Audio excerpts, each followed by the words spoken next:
Hello കൂട്ടുകാരെ, ഇന്ന് നമുക്ക് ചെറുപഴം വെച്ചിട്ട് വളരെ ഹെൽത്തി ആയിട്ടുള്ള ഒരു സ്നാക്ക് തയ്യാറാക്കി എടുത്താലോ. അപ്പോൾ അതെങ്ങനെയാണ് ഉണ്ടാക്കുന്നതെന്ന് നമുക്ക് വേഗം നോക്കിയിട്ട് വരാം. അതിന് വേണ്ടിയിട്ട് ഞാനൊരു 5 ചെറുപഴം എടുത്തിട്ടുണ്ട്. ഇനി അത് നന്നായിട്ടൊന്ന് ഉടച്ചെടുക്കണം കേട്ടോ. ഇപ്പോൾ സ്പൂൺ വെച്ചോ അല്ലെങ്കിൽ ഒരു ഫോർക്കോ അല്ലെങ്കിൽ മിക്സിയിലിട്ടൊന്ന് അടിച്ചെടുത്താലും മതി. നന്നായിട്ട് കട്ടയൊന്നും ഇല്ലാതെ നമ്മൾ ഈ പരുവത്തിലൊന്ന് അരച്ചെടുക്കാം. ഇനി അതിലേക്ക് ഞാൻ അരിപ്പൊടിയാണ് ചേർത്ത് കൊടുക്കുന്നത്. ഇനി അരിപ്പൊടിക്ക് പകരം നമുക്ക് റവയോ അല്ലെങ്കിൽ ഗോതമ്പ് പൊടിയോ ചേർത്ത് കൊടുക്കാം കേട്ടോ. പിന്നെ നമുക്ക് അതിലേക്ക് വേണ്ട തേങ്ങയും ശർക്കരയാണ്. ഇപ്പോൾ ഞാൻ എടുത്ത പഴത്തിന് നന്നായിട്ട് മധുരം ഉണ്ടായിരുന്നു, അതുകൊണ്ട് പിന്നെ ഞാൻ അധികം ശർക്കര ചേർത്തില്ല കേട്ടോ. പിന്നെ ഇവിടെ ആർക്കും അധികം മധുരം ഇഷ്ടമല്ല, അതുകൊണ്ട് ശർക്കര വളരെ കുറച്ചാണ് ചേർത്തോളൂ. പിന്നെ തേങ്ങയും ചേർത്ത് കൊടുത്തു. ഏലക്കാപ്പൊടിയും ചെറിയ ജീരകവും കൂടെ ചേർത്തിട്ട് നല്ല രീതിയിലൊന്ന് നമ്മൾ കുഴച്ചെടുക്കാം.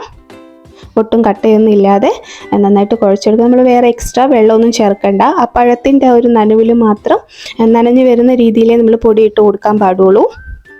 ഒത്തിരി കട്ടിയായി പോരുത് നമ്മളെ മാവ്. ഈ ഒരു പരുവത്തിൽ വേണം നമുക്ക് ഈ ഒരു മാവ് വേണ്ടത്.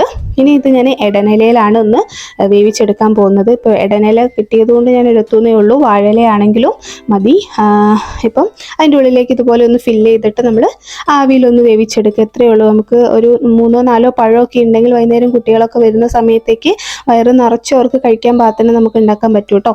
നല്ല ടേസ്റ്റുമാണ്, അതുപോലെ തന്നെ ഹെൽത്തിയുമാണ്. ഇപ്പം ഞാൻ എല്ലാം ഫില്ല് ചെയ്ത് എടുത്തിട്ടുണ്ട് ഇലയിൽ. ഇനി ഇതൊന്ന് നമ്മൾ ആവിയിൽ വേവിച്ചെടുക്കാം.